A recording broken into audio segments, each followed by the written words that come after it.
When I started college in 2011, I formed a solid friendship group and threw myself right into the social life. This one guy on my block, he would always show up to parties but never spoke much to anyone.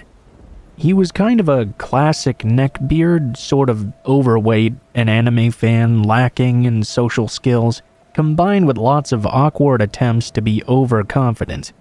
He also really never washed himself, always wore stained gray clothes that he never changed, and had long, lank, greasy hair. He was just surrounded by a cloud of BO, and it would enter the room even before he did. Sorry if this description sounds unnecessarily mean. I wouldn't normally judge people for these sorts of things all by themselves, but combined with his behavior since, it's frankly quite warranted. With regret in hindsight, I made the mistake of chatting with him at one of these parties, with the aim of being friendly and helping him get more integrated into the group. From that very moment that I talked to him though, it was like a switch flipped in him. He began obsessively stalking me, which would go on for the rest of freshman year. He would try to isolate me at social events, talking to me for hours on end, and taking none of my cues that I wanted to bring it to a close. If I ever tried to lose him, somehow he would always find me.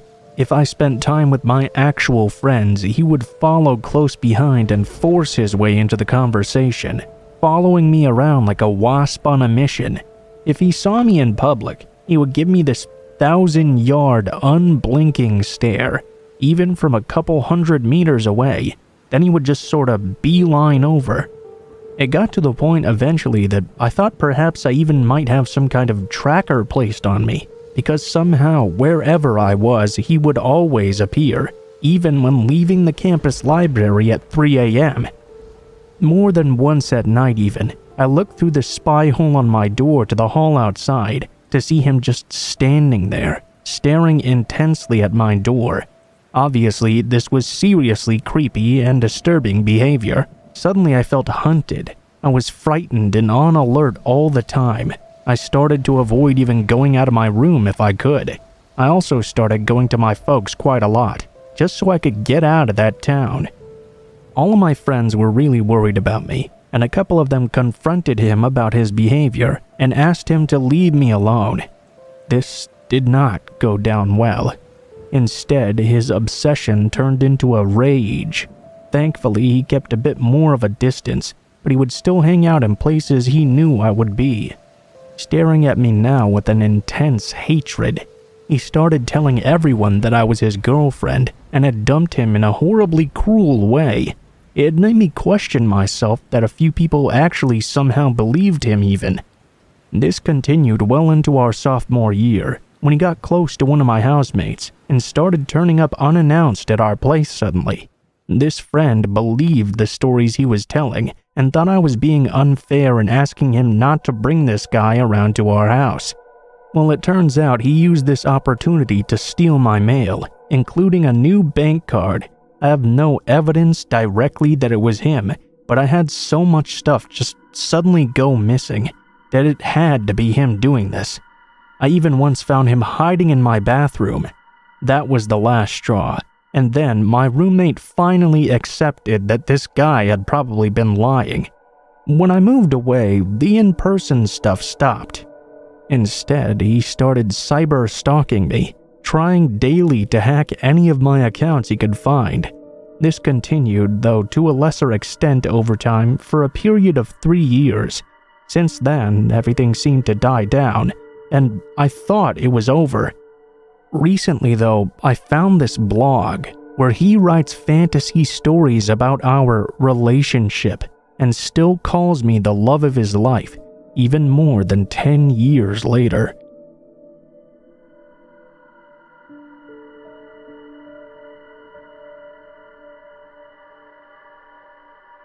To keep a long story short, my ex-best friend Alyssa and I were friends for almost 7 years just about. We had a very good, healthy relationship. She was my ride or die actually. We did everything together. But slowly, as tends to do, we started to drift away when I exchanged schools. Still though, we saw each other after school, so it was still cool. Well, a year passed by, and I started to notice Alyssa hanging out with the wrong crowd. I didn't exactly want to have any part of that. I also started to notice how Alyssa would now pick on me about my appearance and clothing, but she used to dress just like me. We used to be dripped out in anime merch, but ever since she started hanging out with these more mature college people, she flat out changed. She would constantly tell me I was fat, ugly, or that nobody loves me. All that type of hurtful stuff every chance she got. The last straw was when she called my family poor. I lost it because my family had helped her with financial problems in the past, and even directly pulled them out of debt. So, because of this, I stopped being friends with her, and I started to hang out with new people and get to know myself more. I made a new best friend, and everything was really great. I did note, though, that now I couldn't shake the feeling of being watched in every corner. I always felt like someone was there watching me, but I ignored it. Months passed, and I still couldn't shake that feeling of being watched. Suddenly, some weird stuff started to happen. The first thing was that my car ended up keyed. My tires were popped most of the time, and weird letters I had to decipher started showing up on my front porch. I was dumb, but I decided to ignore the problems. I didn't really know how to approach them. A year later, I decided to hang out with some old friends from the group, and that's when I found out everything. Alyssa was the one doing these things to me, and every letter she sent was a death threat. My friend Tori, the one who had witnessed everything, told me about how Alyssa would stalk me all the time and got mad that I had replaced her with a guy. That's not what creeped me out, though. Turns out Alyssa copied everything. If I would get a 2018 Nissan Sentra, she would get the exact same car. Inside my dashboard on my car as decorations, I have these My Hero Academia figures and South Park figures. She went as far as to get the exact same ones online and even put them in the same spots on her dashboard. She would wake up at 6 a.m., drive all the way to my house, wait for me to wake up, and then get out of the house so she could follow my exact route. She tried adding my friends on social media and even tried to convince them to leave me for her because she was a better friend than me. She started buying the exact same clothes I did. According to Tori, when she would visit Alyssa at her house, she even had the exact same room decoration posters. I couldn't even believe all this at first, until she showed me picture proof. I wish she had sent them to me directly. Everything was the same, as if Tori was seeing double of everything. Luckily for me, Alyssa was forced to move up north with her father after her grandmother kicked her out of the house for strange behavior. Everything went back to normal since then, for now at least. I'm just scared that when she comes over for the holidays, she'll start to stalk me again.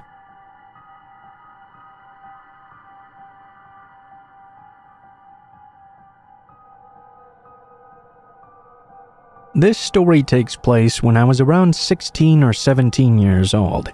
I lived with my dad in a little apartment in a questionable area. It was the type of area you'd not want to be out and about in when the sun goes down. Up until about a certain time, like 10 or 11 p.m., there would always be a cop or two in the area, patrolling and making sure there were no gang-related activities going on. I had a job at a restaurant in the city, which was about a 30-minute car ride and an hour-and-a-half train ride away. The train was a couple blocks away from my place, and since my dad was always too lazy or hungover to drive me, that was my main form of transportation. I went to work at around 3 p.m. and would usually get home at around 12 or 1. This was my schedule 4 days a week aside from having school. I would see a lot of familiar faces on the train because of this, but we never really made conversation with each other. That is, until one night, when I got out of work late because some assholes wanted to sit in the restaurant past closing. Thanks to them, I missed my intended train. The next one wasn't scheduled to arrive for another hour, so having nowhere to go and no money for Lyft or Uber, I was stuck there waiting.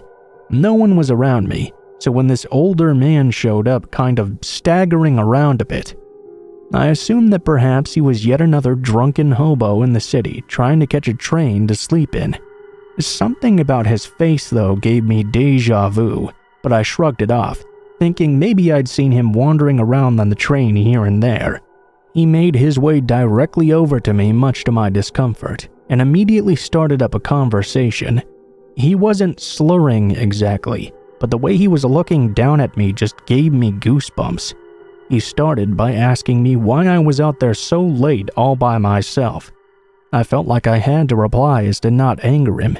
I mean, we were there all alone, and he was close enough to me to pull out a knife or something by this point. Anyway, I told him I was just waiting for the train, and he asked me which one. Now, the train was color-coded with a strip at the top to indicate whether it goes north, south, east, or west. I took blue, but I lied and told him I was going to take green. He looked at the schedule above the benches and saw the green train was coming in 15 minutes. He said he'd keep me company. For those extremely long 15 minutes, he asked me how long I had been working at So-So Restaurant. This made my blood run cold. I had never once told him where I worked. I just looked at him strangely and timidly answered, "For about a year." He laughed. "Wow, it's already been a whole year, huh?" At this point, my skin started itching out of anxiety. As soon as the green train came, I knew I had no choice but to take it. I said goodbye to him and thanked him for the chat, hoping that would be the end of it. But no. He suddenly told me that he had to take the green train too, so he followed me on and sat directly behind me. My mind was racing about whether he was going to try and do something to me like chloroform me or hurt me in some other way, but we rode the train together in silence. I was trying to figure out the entire time how I was going to lose him. There weren't exactly many people riding the train at that hour. In fact, our car was completely empty besides us, unfortunately. As the ride went on in menacing silence, I could feel him staring down the back of my head. I waited until we got to a stop where there was another person. I was so relieved to see a woman sitting there. She wasn't boarding, so I immediately got off the train. The man followed me, as expected. I took a seat on the bench right next to hers, close enough for her to see and hear everything going on, hoping she would catch on. The man noticed that I was sniffling, combination of allergies and being out in the cold, and asked if I was sick. I told him no, but he insisted on giving me these strange pills he had that were supposedly cold medicine. I declined him in a louder voice. "Sorry, I don't accept pills from strangers." This prompted the lady to look over to us, and I made direct eye contact with her. This went on until a blue train came. The lady got up and gave me a look that told me to get on with her, so without explanation, I did. She waved me over to sit next to her. When the man tried to follow, she blocked him and told him to sit somewhere else, made him sit a couple seats across from us. He chose the one where he could face us and stared at me the entire time. I was shaking and about to burst into tears. The woman leaned over and whispered to me that she had a pistol. I felt safer with her there. We whispered back and forth about what had happened. I told her where I lived and how I was worried he would follow me home now. She told me a friend of hers would be boarding the train soon, and when he did, she told me his name was Ray. Ray was filled in about everything and agreed to escort me home. She promised me that I could trust him. The two of them waited with me until I got to my stop. The man, still watching me, started to smile widely, resembling the Cheshire Cat. He shouted to me, "Hey, this is your place, right?" I just gave the woman a hug and thanked her. Ray and I hurriedly hopped off the train. As I looked back, I saw the woman had pulled out her pistol and told the man to sit back down, even blocking the exit with her body. I finally let myself cry in relief. Ray walked me all the way home and tried to calm me down by telling me about his job and his family. After watching me get inside the gates of my apartment safely, I thanked him profusely for his help. It chills me to think about how that night would have turned out if I hadn't met up with that woman and her friend. I feel extremely lucky to this day. I never saw that man again after that, and eventually stopped thinking about him. But in the back of my head, that creepy, aroused smile of his was burned into my mind, and I can't help but wonder just what else he knew about me.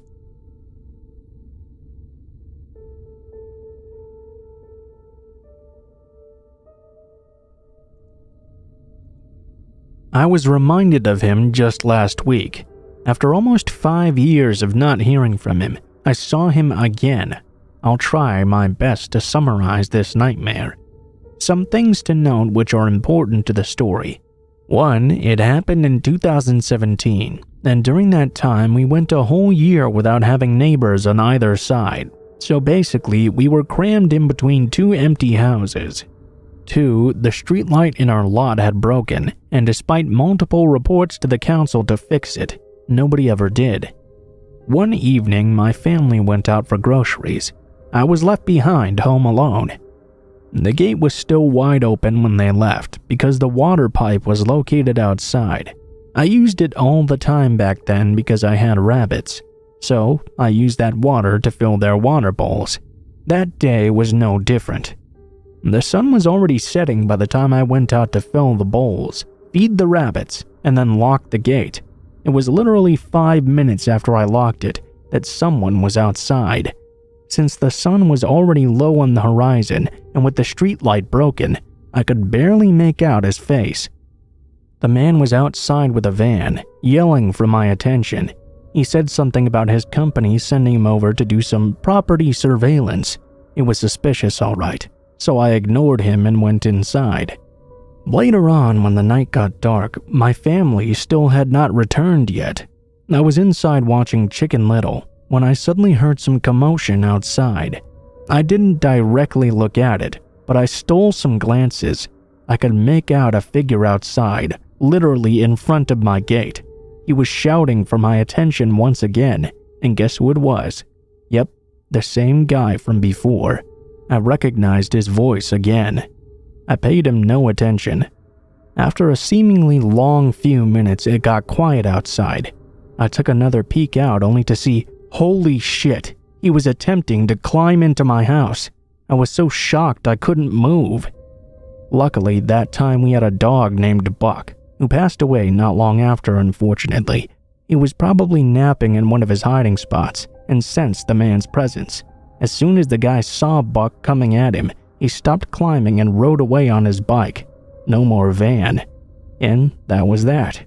Ever since then, though, I kept seeing him around. How do I know it was him when I couldn't even see the face in the first place? Well, because after that particular incident, every now and then there was always this person hanging literally outside our gate with his bike. He was always making this weird sound too, like when your person smack your lips. Every time I tried to report it to my dad, the guy would just ride away as soon as he saw my dad checking. One time I was at the backyard collecting my laundry. If you stand on the left side of my gate but facing in, you can see the area in our backyard where we wash and dry out the clothes. I saw him standing right there, making those weird sounds again, which drew my attention. I yelled out for my dad, and once again he saw my dad and booked it immediately out of there. This had been going on now for almost a month. While he hadn't actually posed a physical threat, it was enough for me to feel uncomfortable and unsafe to even want to go out at night by myself. Oh, but it got worse. My room is on the outer side of the house, so basically I have a window that faces the front. My room is situated on the right side, so my direct view is the overgrown bushes covering the fence. If I peek my head out that window and look to the right, I can clearly see the gate. One night, I was in my room doing some work on my desk, I think. The window was to my left. I'd left it open, as I always liked the night breeze coming in. I don't remember exactly how long I was working for, but all of a sudden I felt this strong feeling of dread washing over me. It was like I wasn't safe in the comfort of my own room anymore, like I was being watched. I looked out the window and tried to see in the dark. I could barely make it out. But there he was. I knew it was him. Somehow he'd managed to squeeze in between the bushes and was hanging on to the fence. He saw me, and I could feel a smile come over his face. He made those awful lip-smacking sounds again. I booked it the fuck out of there like a bolt of lightning. Again, I reported it to my dad, but again he'd somehow made it out of there before we could catch him in the act. Because of his amazing disappearing act, my dad and sister sometimes thought that some of the incidents were just imagined. Whenever they turned their eyes outside, they would see nothing, but I was the one who saw him every time. I know for a fact that it was real though, that he was real, and it was the same person every time. This continued on for another month or so 2 months in total. He'd come and taunt me with his lip-smacking skill, and rode away before my dad or sister could ever get a good look at him. Then one day he just stopped coming. I didn't see or hear his stupid lip-smacking sounds anymore. That is, until last week. I was home alone again. My sister was caught up at work, and my dad had left to pick up my brother from his workplace. I was sitting in the living room watching the TV when I heard that awfully familiar lip-smacking sound. At this point, our streetlight was still broken. We'd installed some fence lights though. Somehow though, this guy figured it out and hid in the dark where the light was too faint to reach. I could see he was out there with his bike again, only this time I heard him giggle. I had never heard him giggle before, and this wasn't the cute kind. It sounded malicious. I tried my hardest to ignore him, to not pay any attention, but he was out there making all sorts of noises. Over a year ago, we got a new dog, Gibbs. He was a rescued stray. He must have heard the man too. As soon as the guy saw Gibbs start chasing after him, he rode away again. That was last week. 5 years ago, he terrified me to the point where I was so afraid of being outside on my own at night, even if it were just to pick up laundry. Sometimes at night, I couldn't even sleep without checking every corner of the house just to make sure he was not there, and for a short period, I even slept with the lights on. Even though he didn't exactly do anything physically threatening, him playing psycho tricks over such a long period on me is enough to make me feel unsafe in my own home. Just when the man was finally exiting my head, he came back at the perfect time. Worse still, I don't think I've ever seen his face, but I think he has seen mine.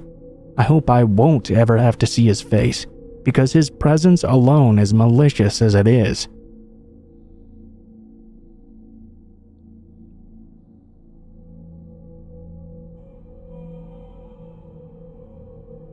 So to give some context, I'm a small-statured girl, about 5'1". I guess that makes me look easily preyed on, I don't know.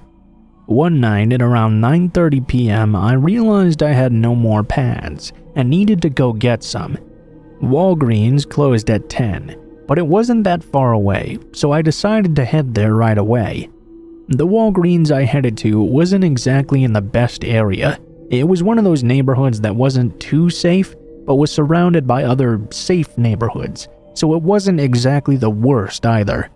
I parked my car directly behind the door so I could see it from the entrance. There were spots in front of me that were closer to the door, but they were there in complete darkness.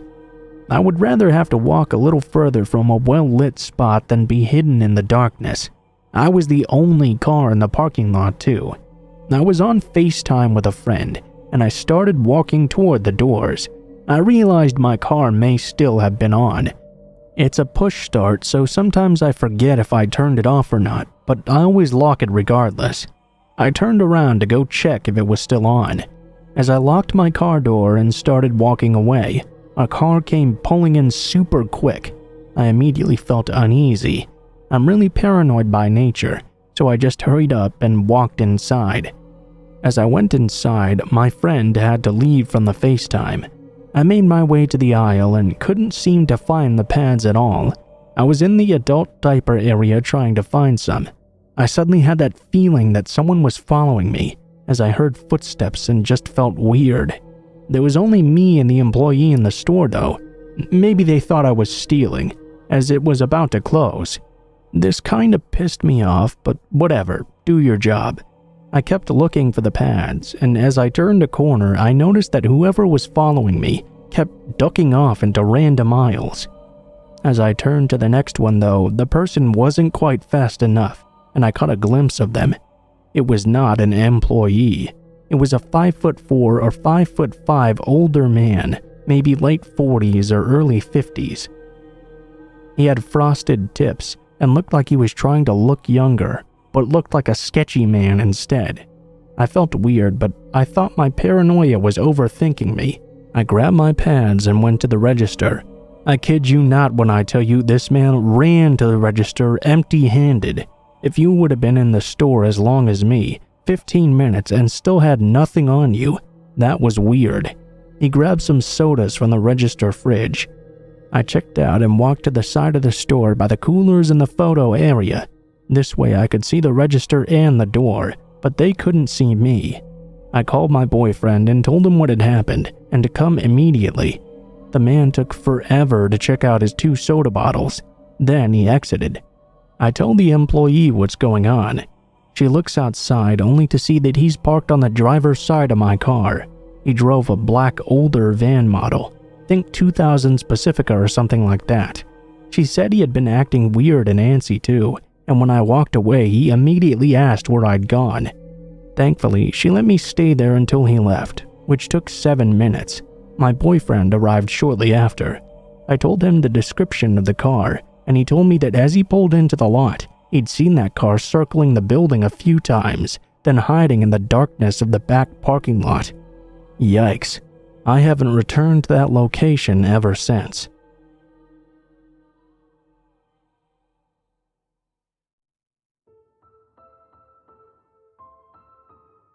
What is up, guys? Blue Spooky here as always.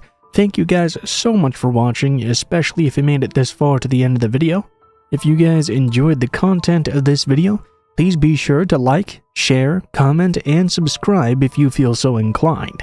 If you do decide you like my content enough to subscribe, please be sure to hit the bell button right next to the subscribe button and turn notifications to all so you can be notified of every video I post in the future. If you don't feel like doing that though, I post a video nearly every day, so you can just come back every now and then and check up on what you missed. If you guys have any criticisms on what I can do better or any feedback on the stories in the video, please be sure to leave them in the comments below, as I always enjoy reading all the comments and I try to give them hearts and respond when I can. If you guys would like to reach me for any reason, or you would like to send in a story to be read, you can go ahead and take a look in the description below the video. You'll find a link to all of my social media, including my Facebook, Gmail, and Twitter accounts. Go ahead and send me a message on any of those, and I'll try to get back to you as soon as possible. If you do decide to send in a story, please be sure to include in the tagline what the name of the story is if it has one, what type of story it is if it has a theme, and how you would like to be credited in the description of the video the story appears in. Last but not least, I also run 2 other channels, Mr. Blue Skies and Darkest Hour, where I do true crime videos and dark documentaries respectively. If that kind of content sounds interesting to you, why not go ahead and check it out and see if it is for you. Aside from that though, guys, I think that's pretty much it for now, so thank you guys so much for watching, and I hope you guys have a great day.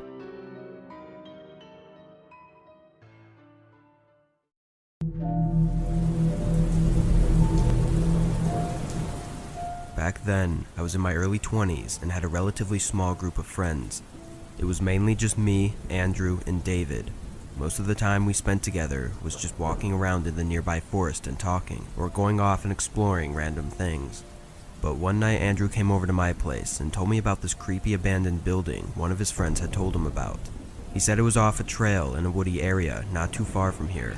Of course, I asked him what the place was, to which Andrew replied that he didn't know, and his friend didn't even go near it. This actually got me pretty excited, and we both called up David to tell him about it as well, and he seemed pretty pumped about it too.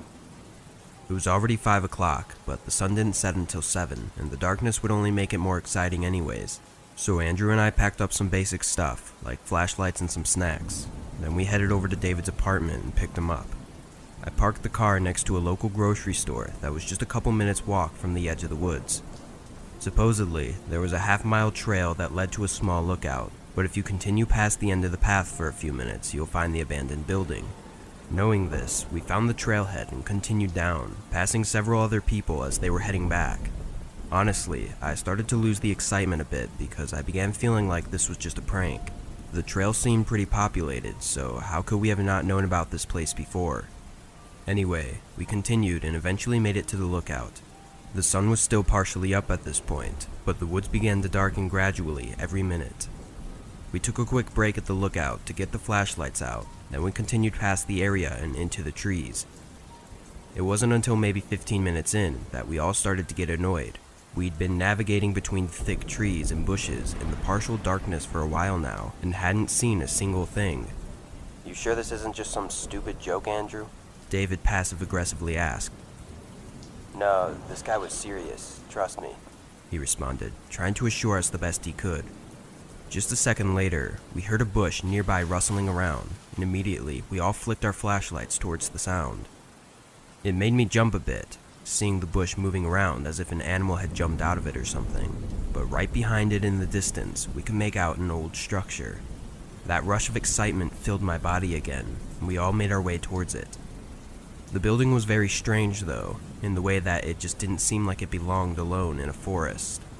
It looked like a small work building, maybe used to be a woodworking station or something, I don't know. The old wooden front door was laying on the ground right in front of the structure though, as we all made our way inside. Immediately upon entering, the most awful and disgusting smell hit us. We glanced at each other, all clearly nervous, but even more curious. The first floor consisted of 3 rooms. The first was an open room with a large wooden table or workbench. There was a ton of trash lying around and really rusty tools that had been left behind. I followed David into the hallway that led to the other 2 rooms, both with closed doors. The smell was even more potent the closer we got to the door, so much so that Andrew backed away and put his shirt over his nose. "Guys, we should just leave. That smell is unbearable," Andrew muttered to us as he moved his flashlight around. We both ignored him, though I did start getting a really bad feeling. I shined my flashlight over to the other door and took a few steps towards it, while David opened the other and stepped inside the room. Almost instantly, David screamed and quickly backed out of the room, making both me and Andrew jump. This was followed by multiple loud thuds echoing through the building from behind the 3rd room's closed door. We sprinted out frantically, not stopping until we were completely out of breath. "What the fuck just happened?" Andrew said in between his breaths. "Guys, there was a body on the ground in that room. I swear to God, there was a body there." David was freaking out, looking all around. I could see in his eyes that he was seriously traumatized by what he'd just seen. I mentioned that we needed to keep moving, and that I thought there was someone else in that 3rd room hiding. We were able to make it out relatively quickly, basically just running in the direction that we knew led to the road.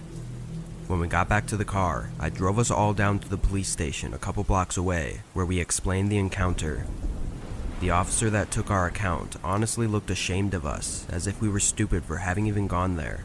I mean, sure, it may have been a dumb idea, but we also had just explained that we may have encountered a murder scene, and this cop was just giving us an annoyed attitude. Anyway, they sent a couple officers down. We actually stayed in our car outside the police station, waiting to get an update for over 2 hours, until finally I got a call, and we all went back inside to talk to a group of cops. They found spots of blood, as well as signs of someone having been there recently, but no body. They did seem to take the situation more seriously now, though, and questioned all of us more thoroughly. Fast forward a couple weeks later, they found what was likely the body that David had seen, poorly buried several hundred feet away from the abandoned building. I believe they determined that the person had been dead before being brought to the building, so I guess it was just where they hid the body before dumping it. As far as I'm aware, the case didn't end up going very far, and I don't know if they ever even found any real suspects. It was a crazy experience though, and the fact that we were all so close to a possible murderer is still unnerving for me to think about today.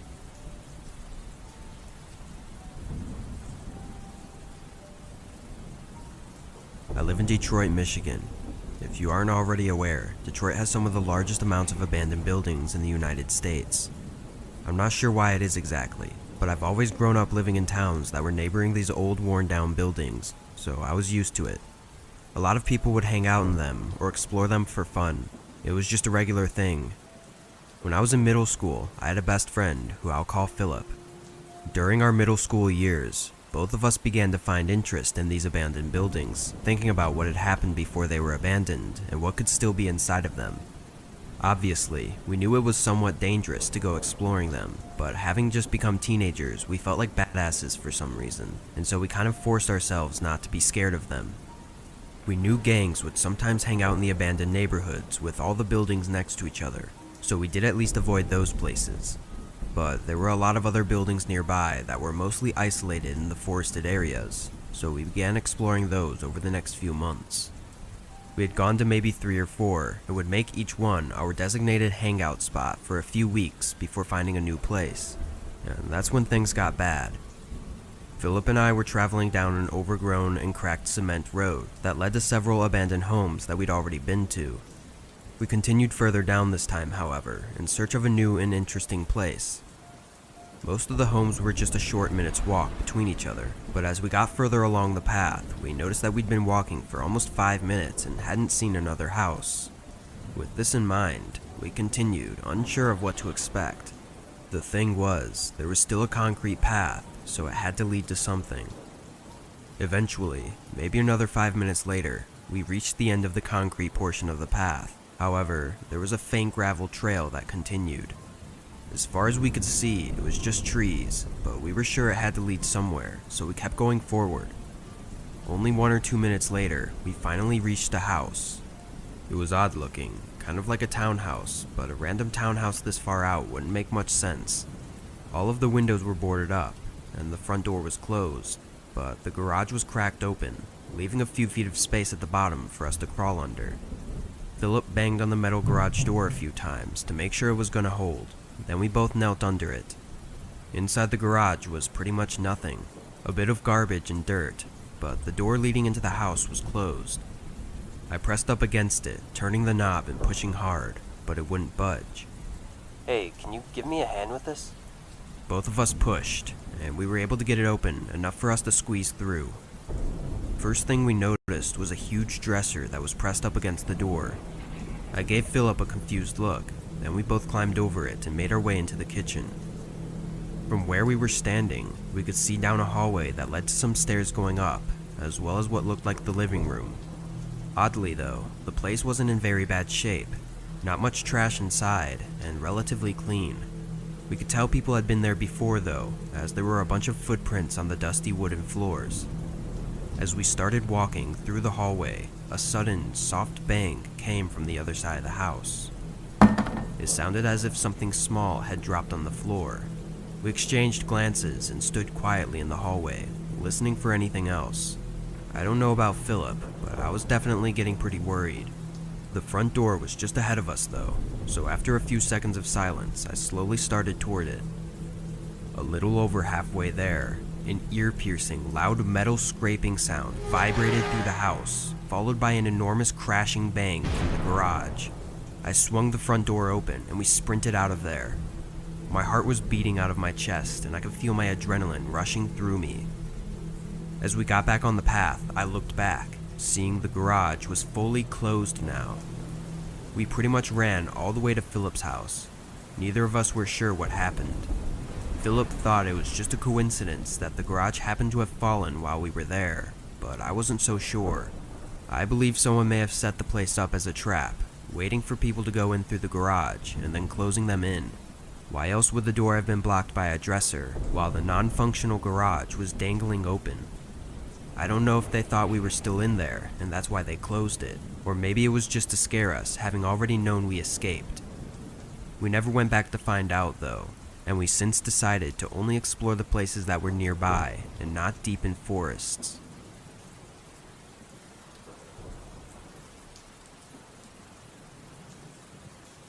My best friend Jack and I always had our little places where we would hide from the rest of the world, whether it was a corner in the schoolyard or the skate park nearby.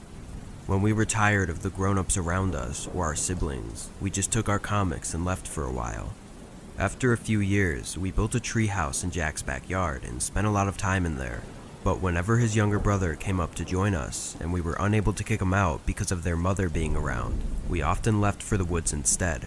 With our books and flashlights, we stayed out all day, and over time, the treehouse became more often occupied by Jack's brother and his friends. His mother said we were getting too old for it anyways, which we full-heartedly disagreed on. Still, we were forced to find a new hideout. So, one day we grabbed our stuff and went into the woods again, going farther than we'd ever been before. We tried to build a new shelter, but it didn't even get near to the greatness of the treehouse, and we got home disappointed. My mother sent us into the woods again the next day to walk our dog, Sammy, and we went even farther than before, determined to give the search a second try. Sammy, however, wasn't very keen on sniffing out the best possible places, and he never even waited for us while we judged a certain spot on its potential. One time even, when he dashed off again, he didn't come back. Jack was the one who noticed, and after 30 minutes of calling, searching, and whistling, I called my mom in a panic. She quickly dispelled my worries and assured me that I would probably find him soon. It wasn't the first time he'd done that, and every time he'd come running back. So Jack and I walked on, even when twilight began to fall. We put on our flashlights, and Jack suddenly signaled for me to stop. He said he heard barking, and standing in silence, I heard it too. We hastened to where it came from, and found Sammy in front of a small stone building, barking at seemingly nothing. What you got there, bud? We've been looking all over for you. I got the leash, and Sammy began growling at something. I connected the leash back to Sammy's collar, and we both started heading out. We took one last look at the building though, agreeing that Sammy had helped us find a hideout after all, and we came back the next day. It was already twilight by then, having finished our schoolwork and dinner first. We left Sammy home and only took our flashlights, phones, and batteries with us, ready for the dark. The stone building turned out to be an almost square, singular structure with a creaking metal door, as well as a corrugated iron roof and no windows. There was nothing inside, and the floor was made of the same cold stone. We took the next day to bring over some old blankets and cushions, and even a lamp that worked on batteries. The treehouse was all forgotten, and we spent the last semi-summer days with the metal door open while we sat reading in the little building. We closed it when fall came along. It didn't really bother us. It was dark outside now too, so it didn't really matter. Our interior had gotten some updates as well. We hung a garland with little lights above our heads and put posters on the walls. This hideout, so we thought, was going to last forever. We went there every day by default, even when it rained. Especially when it rained, actually. The sound of the drops on the iron roof had to be the best thing to exist, ticking calmly in the background while we both listened to our own music with headphones on. One day, we were listening to the same music on my phone, lying lazily on the cushions with our schoolwork untouched in the corner. It rained pretty heavily, the winds howling around the building. After a while, my phone died and we had no more music to listen to. Jack hummed a little instead, prepared to do anything to avoid his homework. He flinched when the door creaked suddenly and his humming stopped. We stared at the entrance before looking at each other. I shrugged it off, and as I reached for my notebook, footsteps were heard around the back of the building. I remember both of us being pretty shaken. I was just hoping it was someone harmlessly exploring the woods or something, but it was pouring outside and we were fairly deep in the forest. Jack, I think we should leave. But before he could answer, we heard running footsteps going around the building, followed by the door slamming open. Wind and rain violently blew into the room. Jack screamed, and I was just as shaken as he was. Both unable to move, we watched into the darkness of the woods until we realized that no one was there, at least not anymore. Eventually, I found the strength to stand up and close the door. We agreed to leave soon after, and when we came home soaking wet, we decided not to visit the hideout during the dark again because we didn't know who had opened the door, and we didn't want to stay another night to find out. As a matter of fact, we still don't.